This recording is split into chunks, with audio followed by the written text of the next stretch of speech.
Debbie Schlossberg of J Street.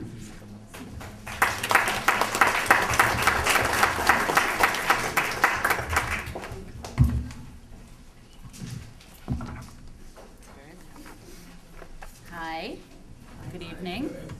It's great to be back in Essex County where I grew up. Even ran into somebody who grew up on the same street as I. Yeah.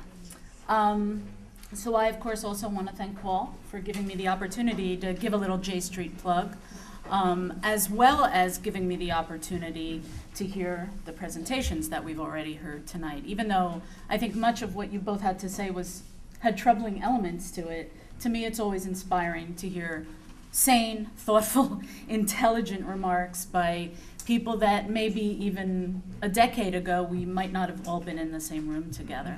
So I do find inspiration in your words, and thank you for the opportunity. So I am, as was mentioned, I'm the local leader for Central Jersey, J Street, and it's actually my hope tonight that some of you might be so inspired by what you've already heard that you might want to get more involved in J Street as a mechanism for your activism. They're working on creating a North Jersey chapter.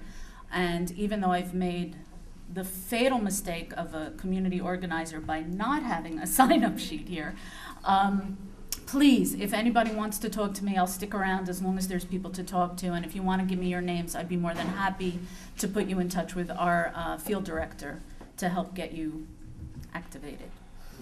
I got involved with J Street because I used to be the chapter leader in Central Jersey of an organization called Brit Tzedek V'Shalom, which was a large grassroots pro-Israel, pro-peace organization that as of January was formally integrated into J Street.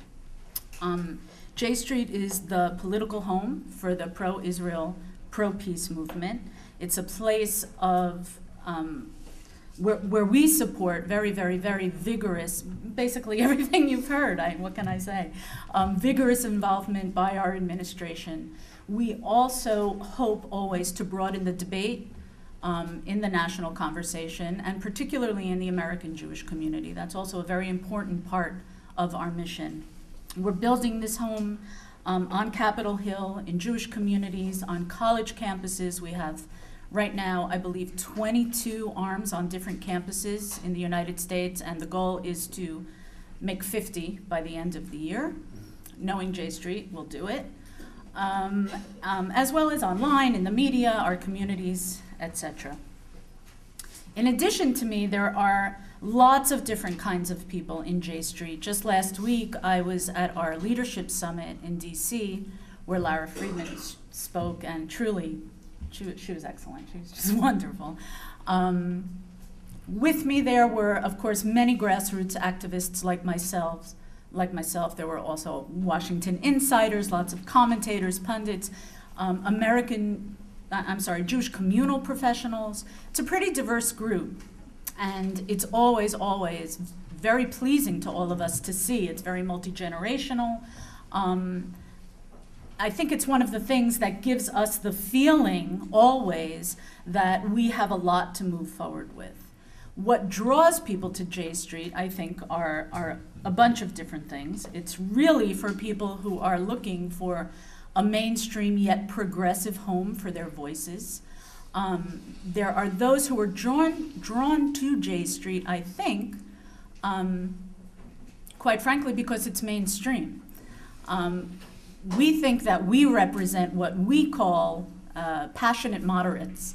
We're trying to carve out a place in the conversation that our feeling has been monopolized in recent years, or actually forever probably, by loud voices that are more extreme than ours. There are those to the left who feel that Israel can do no right, and there are those to the right who feel Israel can do no wrong.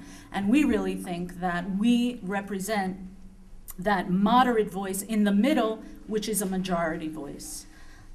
People are also drawn to J Street, I think, because it's realistic, and because in order to achieve a safe, secure Israel that's democratic and is a Jewish homeland, there absolutely must be a two-state solution. There's just no no other way to it or around it. People are drawn to J Street, I think, because some of them have been previously unengaged and disaffected. I think for the reasons I mentioned before, that they didn't feel that their voice, even though it's a majority voice, has ever been represented in the conversation. So there are a lot of people that are coming around that we haven't been hearing from before just because they didn't know that there was a place for them. And I would also say that there are those, unfortunately, who come to J Street who are drawn because they're frightened and because they know that sustaining the status quo is only going to lead to more conflict, more bloodshed, more hatred. It can't get us anywhere good.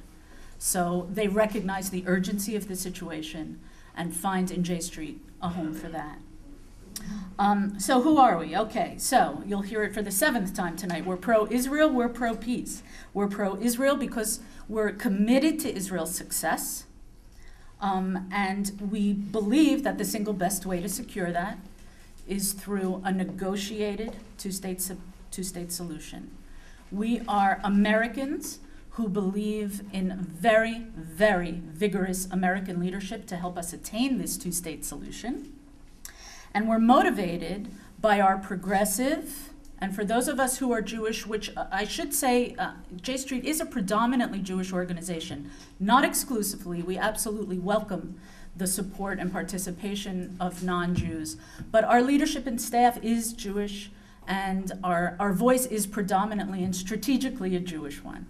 So for those of us who are Jewish, we're also informed by Jewish values, together with our progressive values, that include, you know, human and civil rights, free speech, democracy, etc. In concrete policy terms, I could probably get off easy and say just about everything that you already said is pretty much what we support, with maybe 1 or 2 exceptions. Number 1, J Street supports, as I mentioned, concerted, sustained, vigorous diplomatic engagement by the United States. People say to me sometimes, well, what's so different about you and all these other, all these other Jewish organizations believe in a two-state solution, or they like peace. What's so different about you? And I answer that what's different about us is, A, we see a real urgency in it. We don't think it's something that can wait for 5 years or 10 years or for, well, you mentioned 4 to 8 years. We hope 8, but whatever. We don't think that we can wait. We see it as a very, very, very urgent need, and we also are very clear that our administration has to be bold in bringing that about. So that's number 1. Number 2, we support an enduring relationship between Israel and the United States. We recognize and support Israel as the homeland of the Jewish people, that is a democratic nation that recognizes the rights of all its peoples. We support the creation of a viable, contiguous Palestinian state side by side with Israel.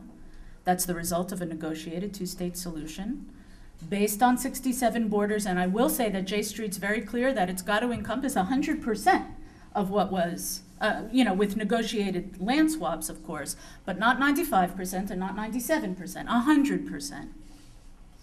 100%. J Street supports a comprehensive regional peace that builds on the Arab Peace Initiative, which was mentioned tonight.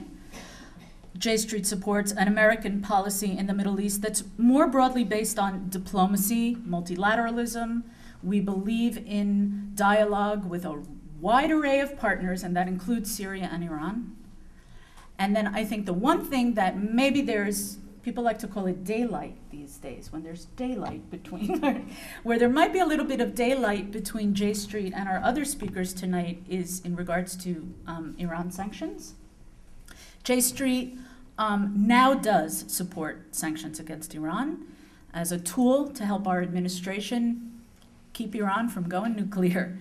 The preference has always been diplomacy, and we were very, very, and continue to be very supportive of our administration's efforts in that regard.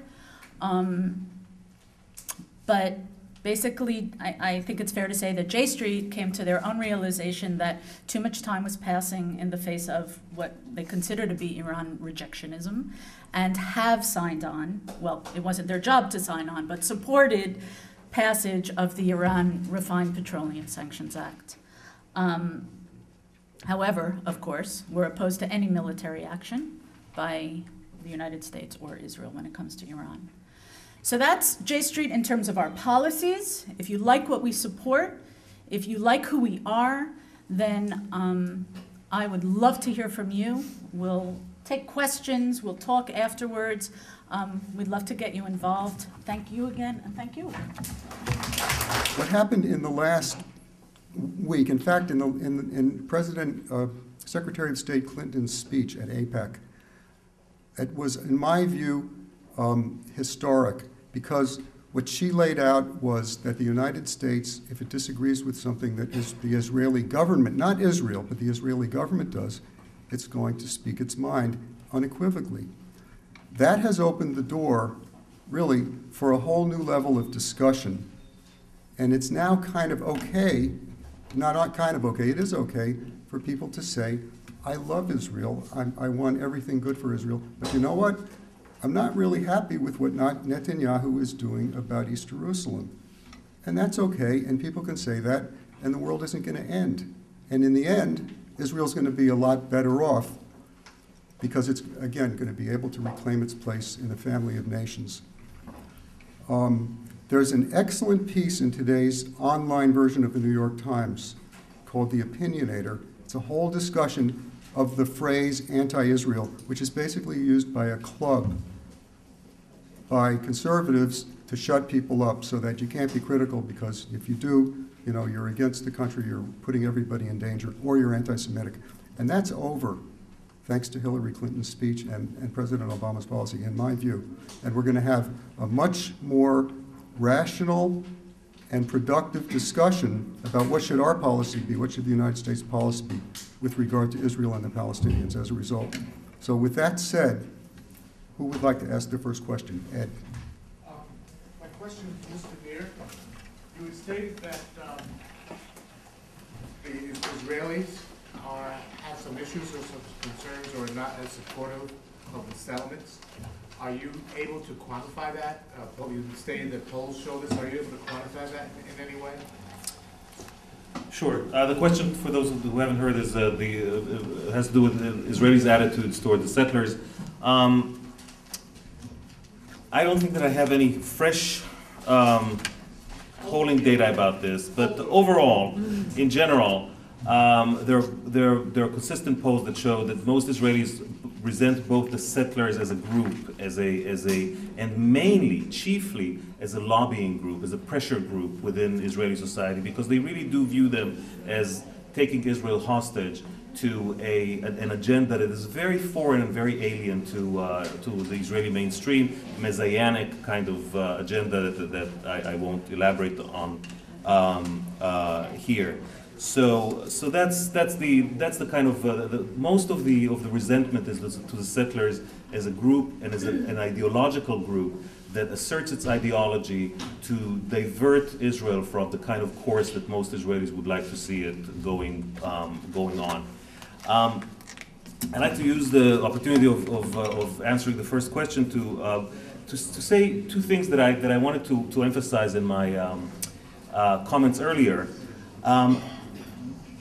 What we have here in the policy that we see now of the Obama administration, there are two things that are new, two things that are almost revolutionary to me as someone who's followed this relationship between the U.S. and Israel for many, many years.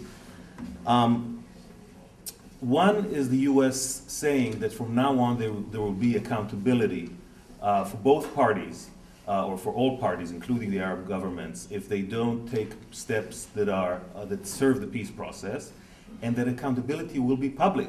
It's not just going to be private in behind closed doors, but that the U.S. will publicly hold people accountable. That's new. The second thing is that the U.S. is asserting the fact that peace between Israelis and Palestinians is a national security interest of the United States. That, again, is something that has been implied in the past. Now it's being asserted as a major talking point of this administration. Both these things require political capital. They cost. They cost dearly, and they cost dearly particularly with the conservative Jewish organizations that are going to give help to this administration.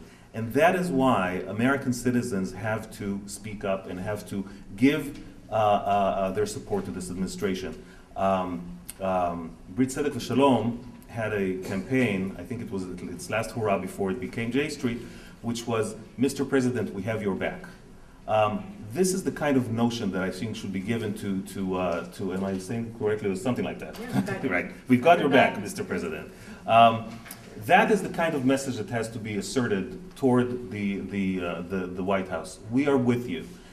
So when you express your opinion on this issue, make the point that this is an American national security interest, that peace in the Middle East will serve the overall U.S. agenda in the region when it's fighting a war in Afghanistan, when it's fighting a war in Iraq, and when it's trying to confront Iran's nuclear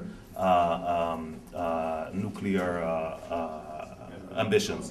On Iran, just to make clear, APN does support sanctions on Iran. It does not support, however, the kind of crippling sanctions, as they're called, which are asserted in the URPSA legislation. So that just to make clear that we're not opposed to sanctions in general. We're supposed to very specific kind of sanctions, those are the crippling sanctions.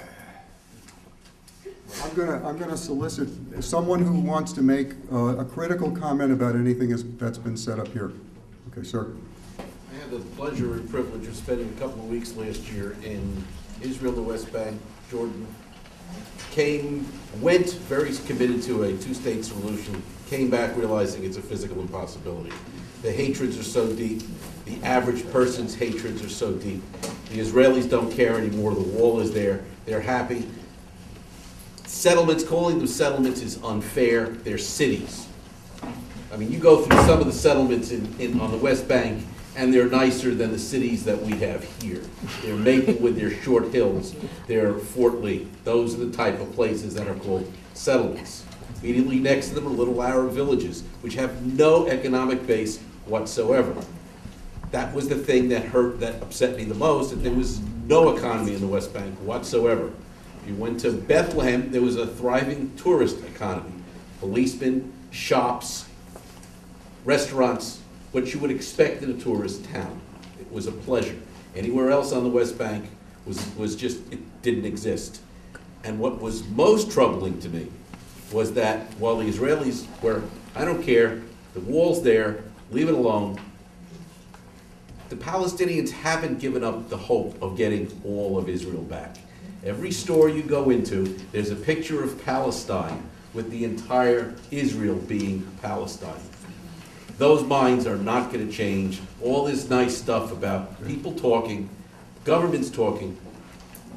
I'm going to ask Hussein to respond. 2 minutes next. Yeah, I mean, what year was that? Last year. Last year.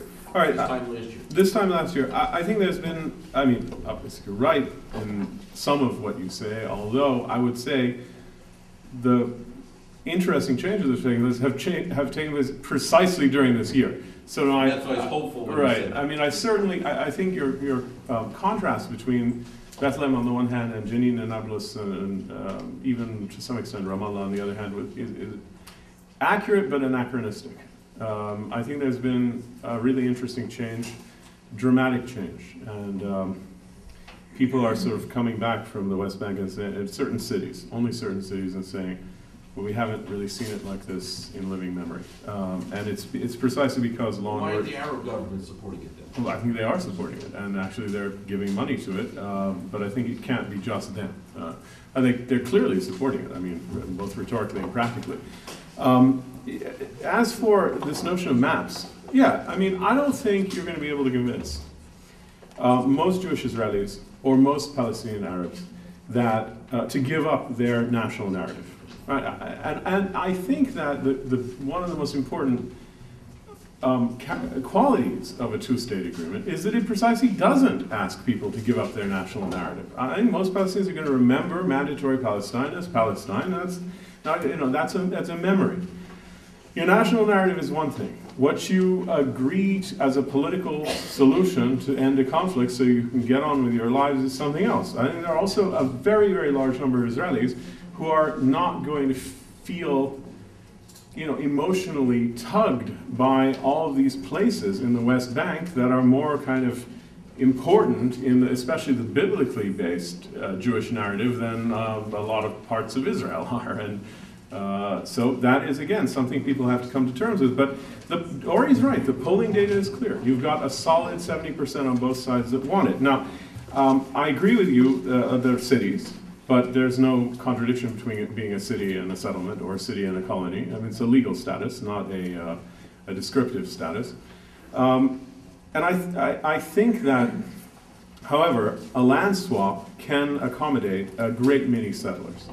Other than that, I would note that, to me, in the argument that there's been a critical mass of administrative changes and infrastructural changes and demographic changes imposed by Israel due to the occupation that has made creating a Palestinian state an impossibility, is not a very convincing argument, because all of those things are functions of political will. They are creations, they are things that have been put in place, and they are therefore subject to other political will.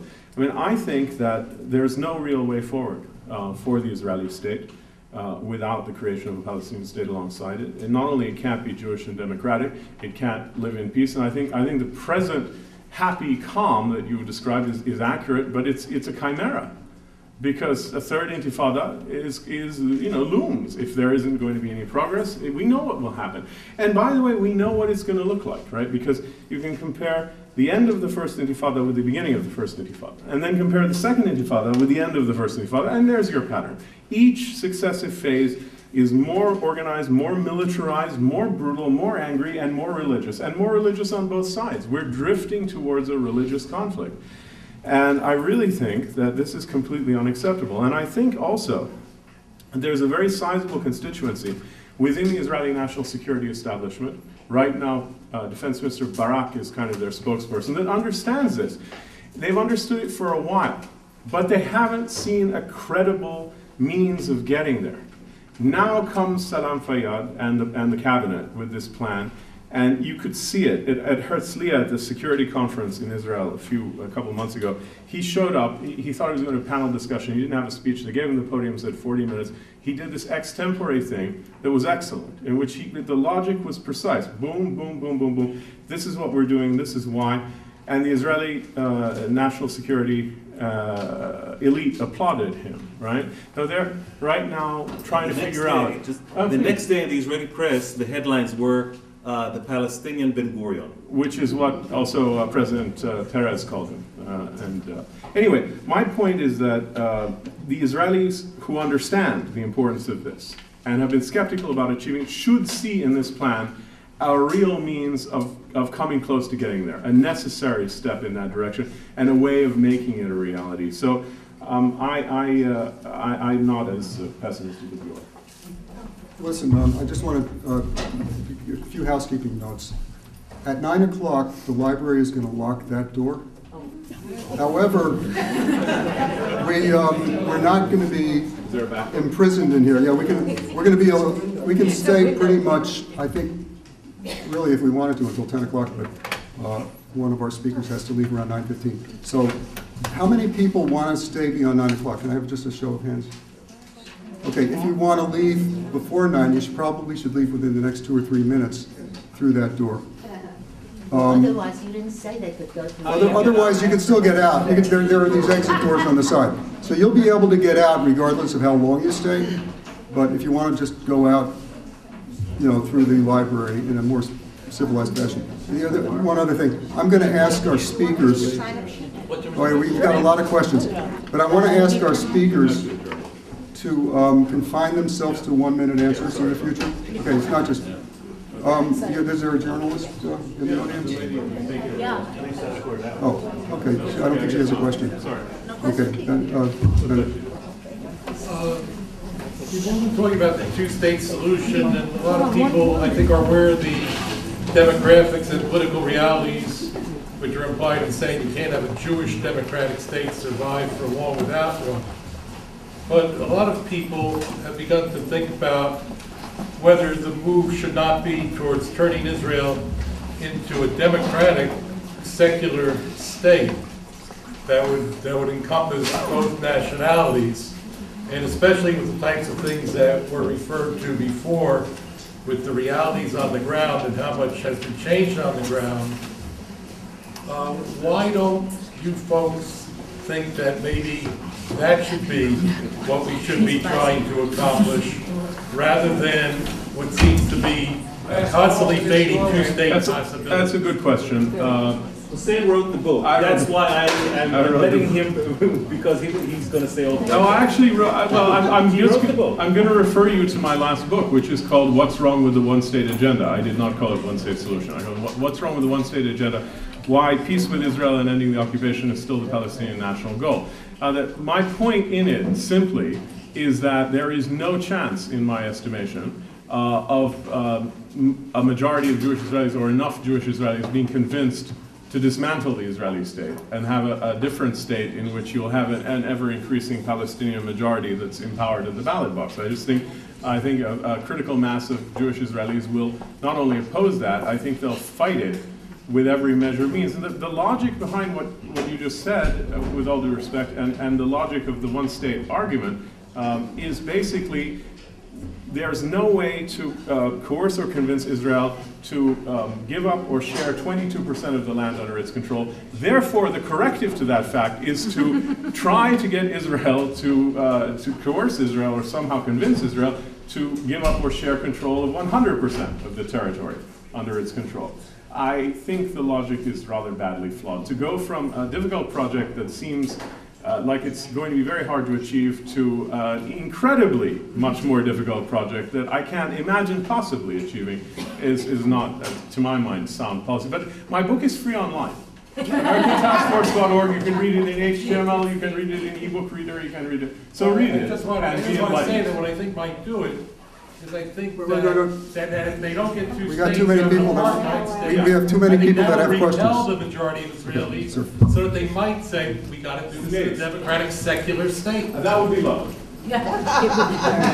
Well, with what you just said, you keep on mentioning Israel cannot exist as a Jewish democratic state without the two-state solution, but any configuration of this two-state solution wouldn't allow Israel to be a Jewish state. There'll still be a lot of Arabs living in Israel as Arabs, thinking they're not being treated as equal, and pushing a different agenda. And one more thing I wanted to say, we talked about all the things we can do. We talked about the trust problem with the politicians. I think the trust problem with the people is a major issue. I'm a writer director, and part of what I'm doing in my agenda is I want to go to Israel next year and shoot a movie about Israel, a narrative, using Palestinians and Israelis, kind of create, at least in a small community, and promote the trust between people from both sides. Excellent.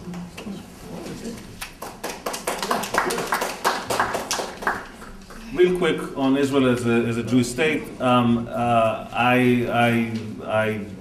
only way, as we said earlier, in which Israel can remain a Jewish state is if it divides the land and confines itself to the 67 borders with some land swaps. The issue of the Arab minority in Israel is a very serious issue. However, if you talk about demographics, that's not going, the demographic process there is not going to turn Israel from a state with a Jewish majority, with a very substantial Jewish majority, into something different. The Arab population in Israel is somewhere around 17%. According to some estimates, 20%. If you look at the, and I won't burden you with the numbers, but if you look at all the demographic analysis, what they say is that in 25 years, 50 years, they may become a quarter of the population or so. Birth rates are diminishing there. Israel can live and should live very comfortably with a robust Arab minority inside Israel that will view the Palestinian state next door as its homeland. By the way, I just wrote an essay about that too, which I delivered at Winner for watching this too, if you read it online. And you should. Ellen? Yes. Okay, my question is, assuming that a two-state solution is the goal, I have a question about the obstacles. And first, of course, is the facts on the ground that there are 400 to 500,000 settlers, which make the West Bank a non-contiguous territory. Secondly, the siege of Gaza. But most importantly, since we're looking at American policy, is this issue of American willingness to use levers, not just talk, but levers. And so my question to you is, what levers will they use? I've thought of a few. We could use the Arms Export Control Act, which prevents us from exporting arms to any country which uses those particular arms for a human rights violation. This could be used. We could think about things such as, we could have welcomed the Goldstone report, right? Richard Goldstein, a committed Zionist, lover of Israel, wrote a very critical report about the Gaza siege, which we chose to reject. And finally, my third part of that question is, how can we get any solution without also bringing Hamas into negotiations? They are an elected government. We may not like them, but we do supposedly promote democracy or say we like democracy around the world. So without willingness to use real levers and only with verbal articulation of, gee, we didn't like that, we weren't too happy about what happened last week, can we really exercise any kind of, influence beyond, because I think mere verbal kind of articulations aren't really going to get us anywhere without some real force. Two points on that. First is, I think those are some of the levers that could be used, and there are others. There's a lot of stuff that's done at the executive level that could be called back without congressional approval. There's a lot of cooperation beneath the radar, and some of it actually has been. Some levers have been pushed already. Very mildly, but there's plenty of stuff that can be done. What I want to say is that I think that a real fight between U.S. administration and Israeli government is at some point going to be necessary. A real fight with the Palestinians is also going to be necessary. At some point, we're going to have to knock heads together. There's no doubt about it. But I think any administration would be wise to pick the right fight at the right time. This was a minor fight. It is an ongoing minor fight because the timing, the stakes are not high enough, the situation is not ripe enough, and I think the Obama administration is playing it right. I think the issue isn't dead. I mean, we can easily have this again. This happened in November, right? Now they said, oh, well, it will never happen again. Now it's happened again. And there are many other tripwires. If you get back into permanent status talks, there's that other problem between the perceptions that will come up, especially if the Palestinians are smart. So I think, look at timing. It's more important than how, it's when. I think that's really crucial. On Hamas, Hamas doesn't want to negotiate with Israel. As simple as that. There is no doubt internationally who the sole legitimate representative of the Palestinian people is. It's the PLO. There's no element of any other Palestinian, Arab, or international document that says otherwise. Now, Hamas's position is, yes, we agree. President Abbas, in his capacity as PLO chairman, is the person authorized to negotiate with Israel, but they say the PLO is a defunct organization, needs to be restructured with themselves in charge, of course. But I don't think this is a huge problem in terms of negotiations. It's going to be a problem in terms of implementation if Hamas is sitting there powerful with guns and resisting. I think they need to be put in this terrible conundrum that they may face of the train is leaving the station. Are you really going to stay behind and become irrelevant? Are you, and then how's your constituency in Gaza really going to react if all this stuff starts happening in the West Bank and you're not part of it? And the whole thing is enforced simply by guns, and you've got a totalitarian theocracy in this tiny little area. Well, there isn't really a future for an independent Gaza, Islamic Emirate of Gaza. Its future is only with the rest of Palestine. One party is going to win here. Either the PLO is going to dominate or Hamas is going to dominate. And what happens in the West Bank is going to be determinative as to the future and fortunes of Hamas, in my view. Are you going to follow? Real quick. The issue of leverage is extremely important and extremely sensitive. It's sensitive because you're dealing with an extremely important component in this whole equation, which is Israeli public opinion. And the alienation of Israeli public opinion is something that has to be taken into consideration as well. Because we were dealing with really short answers, I won't go into our view, of American for Peace Now's view of what kind of leverages the administration can use. There is a very interesting document that we put on our website, which I would welcome you to look for, which we call How to Play Hardball, or something like that, Playing Hardball, where we urge the administration to play hardball with the parties, and we offer some ideas of how that can be done. Woman recommend you. It's a tough question, and maybe you won't want to answer it. Can you tell me how contiguous is going to work? Some idea of what contiguous looks like? Yeah, I can. Yeah, I think I can. No, I really think I can. What Palestinian negotiators have in mind, and what Palestinian-Israeli negotiators have come close to agreeing to in the past, is 100% of Gaza, and the West Bank and East Jerusalem, well, this is the West Bank plus and minus between 3 to 4%, to correct for anomalies in the 49 armistice line, to incorporate some parts of some settlements that have very large number of settlers in them that Palestinians wouldn't even really want to be part of a Palestinian state.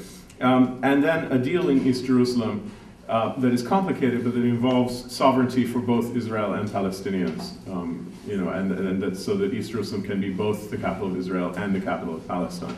I think the contiguity means that the blocks that are annexed to Israel would probably be contiguous with Israel. And the rest of the West Bank and East Jerusalem would be contiguous with itself. In other words, you do not really have these islands sticking out in the middle of the West Bank. I don't think that's... Gaza and West Bank. Yeah, no, that's the other thing. Well, right, I mean, of course it'll be a bifurcated state, and that's certainly not, I mean, people have said, well, Pakistan, well, but that was, Bangladesh and the Punjab. I mean, that's, a different language, different, yeah, these are the same people. One of the things that has been understood, again, this is not very controversial between the negotiators for a long time, is a Palestinian bridge. Not a physical bridge, but a sovereign Palestinian crossing. Could be underground, overground, above ground. I mean, there are many ways of doing it. Across the Negev Desert, where there really isn't anything going on in southern Israel. Linking, and by the way, one thing, you could look at the RAND Corporation study called the ARC, which was about how to connect Palestine in an economically viable way. It's a very interesting document.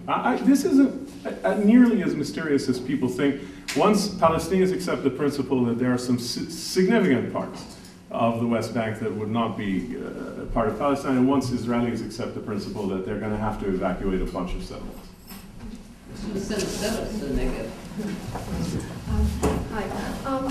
I know the focus of the conversation tonight is on the political solution or the politics of the whole situation, but I'm a little more concerned about the people, and I think most people know that a system of apartheid has been imposed on the Palestinians, and those people don't know that. It's not a true statement.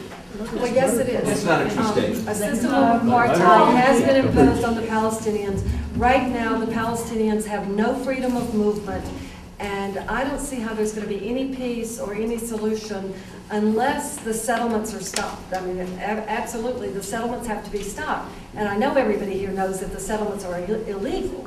So everybody doesn't know that either. Sir, you had your chance. Well, it's a violation of international law and UN conventions and Geneva conventions and UN resolutions. It's illegal.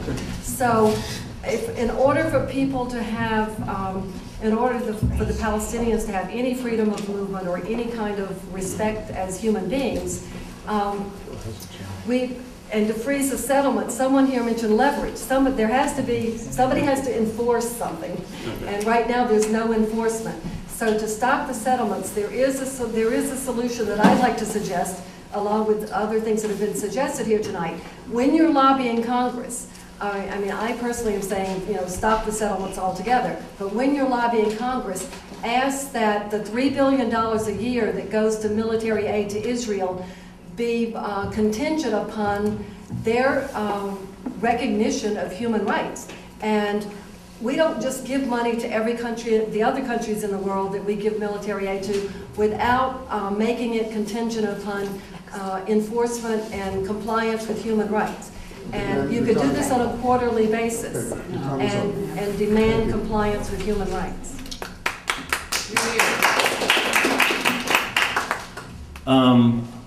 I think it's wrong to use the word apartheid. I don't use it. I think that some of the things that we see in Israel are extremely troubling. I think that some of the things we see are beginning to nibble at the very robust democratic system that Israel has. And I'm extremely worried about it. But what we have in the West Bank is not apartheid. In the West Bank, we have a very troubling political situation that is untenable and must be dealt with. Regarding the obstacles that have been raised, and this is another obstacle, there are many obstacles there. I want us to focus not on the obstacles, but on the hope. And as someone who's been covering this issue since the early 80s, I started as a reporter in 1982, covering Palestinian affairs, Arab affairs, first with Israeli television, then with Haaretz and so on. I've seen things that are absolutely unbelievable. I've seen Israel uproot its whole settlement in the Sinai Peninsula. I've seen Israel uproot settlements in the West Bank and in Gaza in the matter of a few days.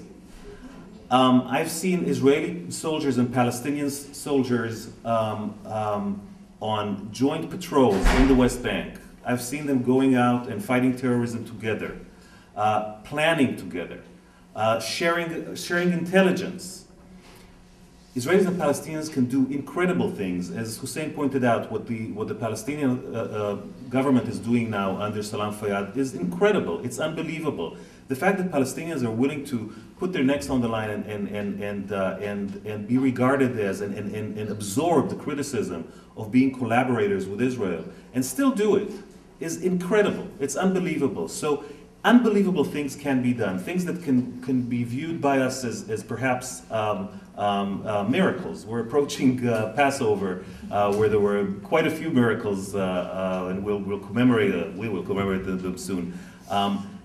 Israel has done unbelievable things since its inception and before its inception. To take a language that was dormant for 2,000 years and make it a living, vibrant language is something that people wouldn't have dreamt about. These are people who can do, who have done, and who know how to do incredible things.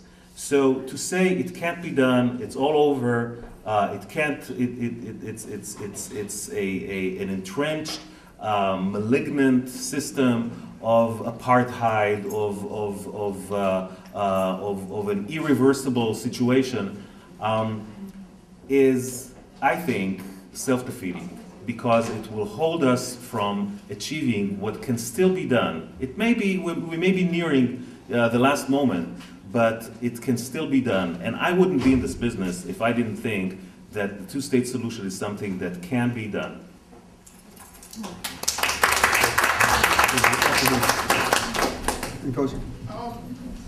Thank you all for being here. This has been great. I want to bring up the concept of language and how our values are imparted through our language. So for instance, our language can divide us, it can unite us. It can bring discord, it can bring peace. It can invalidate, it can validate. And so my question is twofold. Tonight, a major thrust has been getting us to try and generate popular pressure to try and support the administration and what they're trying to do in these peace efforts. But color me skeptical. I think the majority, unfortunately, or a lot of people in this country, don't necessarily know the history of this situation. Don't necessarily have enough on their plate, and you're saying, okay, why should I be concerned with this? Other than us who may have a, personal connection to this or ethical or whatever have you. So my first question is there a way to speak a language that is universal, that maybe cuts across race, that cuts across religion, that cuts across nationality or whatever have you, that kind of speaks to values that all humans have, and that may take that, connect with that person who doesn't feel like they have any, connection to this issue and say, hey, oh wow, okay, maybe I should be concerned about what's going on in that region? How can we speak to those people who may be indifferent? And then my second question, this one is shorter. Again, in terms of language, how do we speak in a way that validates the diverse sentiments and feelings that are out there? So how do we speak a language towards peace that validates those Israelis who are concerned with their safety, concerned with terrorism? At the same time, how do we speak a language that validates those Palestinians who are suffering under these conditions? How do we speak a language that speaks to the grievances that are very real on both sides as we work towards peace? Is there a way to speak a language of human values and peace? Sure there is. Sure there is. Well, to start, just in terms of Americans, what Americans can unite around is a very simple concept that is both, that I think speaks to everyone, national security. This is in the national interest of the United States. We will suffer. Our troops in the Middle East will possibly be threatened by the lack of a peace agreement. Enemies of the United States are greatly emboldened and strengthened by the ongoing conflict. It's Exhibit A in the litany, the Bill of Particulars against the United States, against its Arab allies, against Israel, against the West, against by all different extremist groups and organizations. They always begin with this because it's very emotive. So the concept of national security, especially when the president is telling us this is not only in the national security of the United States, this is a national security priority. And we have a new discourse on the Middle East that is more holistic. In the Bush era, we used to say, well, there's this problem and that problem, there's an Iraq problem, and then Iran problem, Afghanistan problem, Palestine problem, Syria problem. We'll deal with them all separately.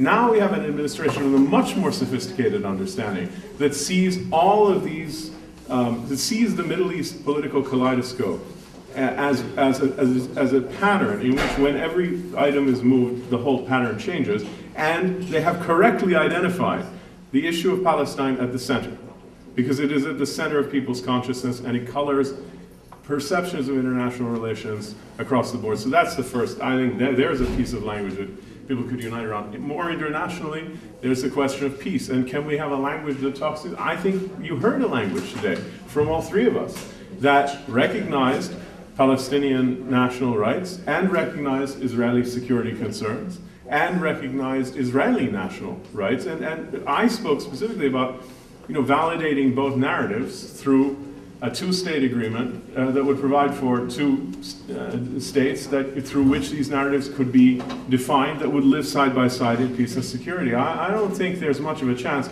of bringing these narratives together, but I think there is a chance of having them live in peace next door to each other. And we have that all over the world. So I say yes, yes, yes. Could I just add something real quick? Not as eloquent, but thinking of language. I grew up as a Zionist. And one thing that I neglected to mention is that I lived in Israel for a very long time. My children were born in Israel. I worked in Israel as a community worker, and we're back and forth to Israel all the time. I grew up as a Zionist, reading Zionist writings, really assimilating the feeling and the hope and the heart. And when I became an adult and I started to explore Palestinian writings, if I didn't know who the author was, it's the same stuff. Yeah. So I think that on a real human level, to address what you're saying, the language of longing is something that really speaks to everybody. And I would also add, this is something that Ori mentioned, but also on, I think, more of a political level, when he was talking about the role of NGOs in Israel specifically, trying to take over some of the political vacuum that exists there amongst the leadership. But both in Israel and in Palestine and in the United States, there is a plethora of, of initiatives, thank you, around dialogue. There are many, many, many opportunities for youth, for adults, for everybody, whether they're filmmakers, whether they're writers, whether they're teenagers, whether they're, you name it.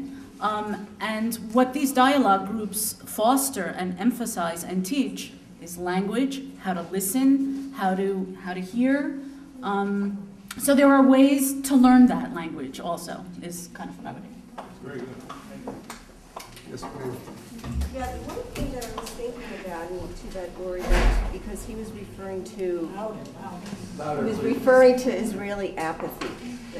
You know, there were certain segments of society that were expressing or manifesting a sense of apathy. And speaking to language and narrative, I was thinking about trauma, because I work with trauma. And I think that the narrative for both is that each society has been nationally traumatized. And as a result of those national traumas, people represent certain defensive mechanisms. One of them is apathy. The antidote to apathy is empathy. And I think what you were talking about just now are those groups in terms of dialoguing and being able to experience empathy. So, and I think it's very difficult because I think there's so much fear and so much defense. But I think without empathy, you can't have a basis for really being able to build something that's coexistent. I agree. That's more of a statement. Yeah. How many more people have questions? Just one more. This will be the last question or comment. Yeah, Maya. Yes, I would like to answer to the young man who was talking about language. So the common language is actually Hebrew and Arabic. And when you say shalom and salam, it's the same thing. And when I created what I called beat for peace, in Hebrew and in Arabic, it's exactly the same thing. Charoz means to beat, charuz means a beat, charoz means to connect, and it means also to run. So when I speak to my friends who are Muslims, they completely understand what I'm saying. And this is the bottom line. What I would like to ask is two very brief questions. Sure. One is about gender equality, and the other one, the Palestinians and the Israelis will be very, very much in love if they can do it alone. What about the neighboring country? Yeah. Because the neighboring country, those are the ones that have been at war. Yeah. We did not fight against Palestinians. The war was against Jordan, it was against Egypt, and against Syria, and against Lebanon. Very good question. Well, gender equality is a crucial goal for all societies. I think all societies have a... Oh, I'm sorry, should I get there? Sorry. Yeah. I'm used to giving talks sitting down. Sorry. Yeah, gender equality is extremely important and is really important to all societies. I don't think any society has solved the problem. Parts of the Arab world have some of the most difficult challenges with regard to gender equality in the world, and not necessarily the worst, but among the worst. And there are different parts of the Arab world where it's a greater problem than others. And I think probably Palestine is probably somewhere right in the middle of the Arab world in terms of, you know, it's really not one of the places that has gone furthest, but it's certainly not one of the places that has farthest to go compared to, say, Saudi Arabia, for example. And it hasn't achieved what, say, Lebanon has, or even to some extent, well, some other countries. But it's something, this is it's an internal challenge. I mean, very, very briefly, one of the reasons for the paralysis of the Arab world right now is that there are two things that need to happen independently and simultaneously, and people have to support both at the same time, and most people support either one or the other, but not both, and that leads to paralysis. And I'm talking here about peace and reform. Okay, a lot of people who are deeply interested in reform, far left, far right, Islamists, people who want to get into power, they're really interested in reform. And interested in elections, they're completely hostile to peace. Okay, then you got a lot of people who are very, very interested in peace. Governments, mainstream society, and people with a big stake in the status quo, they're really interested in promoting peace with Israel and overall regional peace. But they want nothing to do with reform. I mean, absolutely not, because they're in power and they don't want any of these horrible, communists and Islamists and awful people coming and taking their power away. So you've got this division, and they cancel each other out. Right? Gender issues are a very central aspect of the reform agenda, except that a lot of the people who are pushing so-called reform come from the religious right, so they're not interested in that. So it becomes doubly problematic. But it's something that can't be put off, and it's something the Arabs are going to have to do for themselves. Because any society that excludes half of its people from the outset from any meaningful participation in business or politics or intellectual life is chopping off one of its legs. I mean, you'll never get anywhere. And it's crazy. And I think there's a growing recognition of this, but it's going to take a while. And I think there has to be a giant pushback against the religious right in order to achieve this, as well as traditions and sort of a more normal kind of conservative impulses. As for what was your second question? Oh yes, the Arab states. The Arab states are crucial. And the Arab states are absolutely crucial. And it's not true that President Obama got nothing from Saudi Arabia when he went to see them. He didn't get what he wanted. He wanted them to agree to some kind of gestures towards Israel in exchange for a full settlement freeze.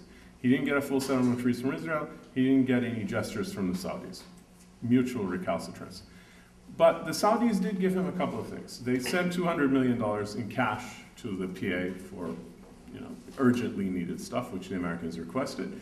And they didn't want to do it, but they did do it, because they'd given a bunch before.